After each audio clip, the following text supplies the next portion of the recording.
Here are the starters. Number 1, Heather Paul, owned by Neva Jane Gravengood and Terry King of Paw Paw, trained by Terry King, and she is the driver. Number 2, LD's Legend, owned by Janet Emerson and Bernard Clausen, trained by Harley Emerson with Connell Willis in the bike. Number 3 is Fox Valley Jazz, owned by the Silberbergs by Jim Eaton and by Tiernan, trained by Jim Eaton. Tony Morgan is up. Number 4, PLESAC, owned by Dick Baylog of St. Charles, trained by John Boutenshane, the driver Jim Curran. Number 5, Yankee Partner, owned by Paul and Sue Phillips of Charleston, trained and driven by Paul Phillips.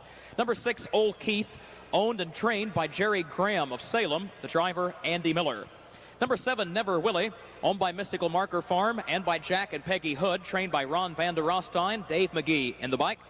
Number 8 is Holly Hill High, owned by Gary Williams of Milan, Illinois, trained by Guy Calvert. Chad Swinson is up. And number 9, Rocky Fedora, owned, trained, and driven by Red Clark of Granite City, Illinois. Again, a reminder, both number 1, Heather Paul, and number 6, Old Keith, wear trotting hobbles for the second straight time. And post time is 6 minutes away.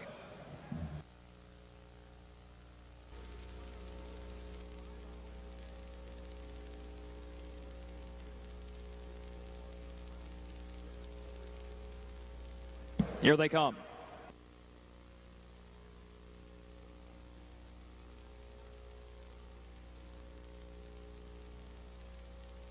Holly Hill High off stride, and so is PLESAC, and so is Old Keith.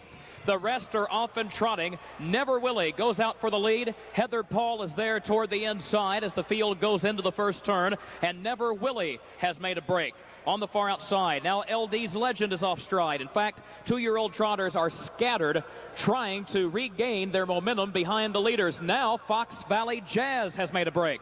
And after all of those problems, it is Heather Paul who leads Rocky Fedora and Yankee Partner by just over a length as they trot on by the quarter-mile mark. Never Willie has gotten settled down to trot 4th after a break. The first quarter went in 30 4/5.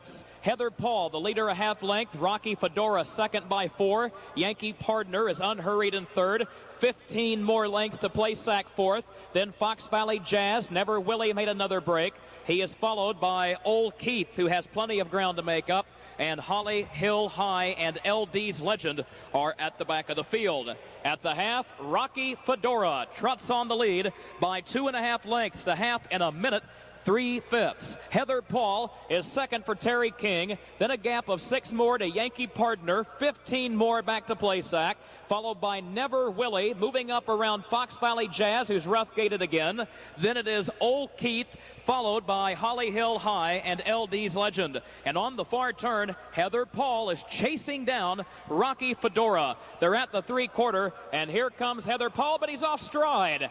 Heather Paul made a break while going for the lead now. Yankee Partner looms a threat, and he has caught Rocky Fedora, 3/4, 133-1. Here comes the veteran trotting horseman, Paul Phillips, on the outside with Yankee Partner and another veteran campaigner, Red Clark, on the inside. Puts the whip to Rocky Fedora. Dave McGee coming along with Jim Curran with PLESAC and Never Willie on the far outside. PLESAC trotting strongly. Curran begging that trotter to get there. Yankee Partner has him by a half length. It is PLESAC coming quickly. PLESAC gets up by a length and a half. Yankee Partner was home second, and Never Willie finished third. The time for the mile, 2:06 flat.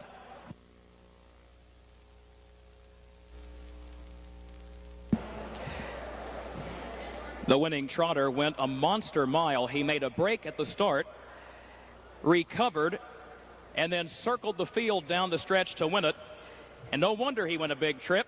As someone pointed out down trackside, they said, please correct your pronunciation. He's named, obviously, for the baseball man, Mr. PLESAC. And that's why he's a champion here today, folks. Number 4, PLESAC, and Jim Curran with the winning drive. What a performance by this Armbro Charger colt, owned by Dick Baylog of St. Charles, trained by John Boutenshane. And Jim Curran, native of Michigan, before he took his tack to Chicago many years ago. Curran comes home with the winning mount here in the 8th race. The result is still unofficial, 4-5-7. PLESAC making only his second lifetime start for money. And that is a trend we have seen this afternoon in the trots. A lot of these green horses out of Chicago have come ready to play ball today.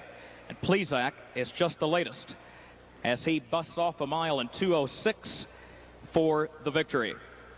Jim Curran with the winning drive. And let's go down and let's see if we can talk to the winning connections with Ed Teefee. Ed, who you got? Yeah, Pete Barony here with me in the winner's circle, representing the owner of this fine colt, Richard Baylog. Dick Baylog, an attorney from St. Charles, Illinois, of course, a former member of the Illinois Racing Board. And Pete, this is a fine colt named after a good friend of yours and a good friend of Dick Baylog's. Yes, Dan PLESAC, former pitcher with the Cubs, now with the World Series bound Arizona Diamondbacks, who just beat the Cubs the other day. Richard named this horse after him, I guess a year and a half ago. I'm sure Dick's going to be happy. And PLESAC, it looks like he'll be one of the favorites in the final next week. Very green, just one start for the money, as Kurt pointed out. Tell us a little bit about the training regimen for this horse. Was he ready late, have some ailments, or what was the deal there, Pete? Well, according to Richard, this horse showed nothing but speed all along, but he just didn't mind his manners. He couldn't keep his brain on what he was supposed to be doing.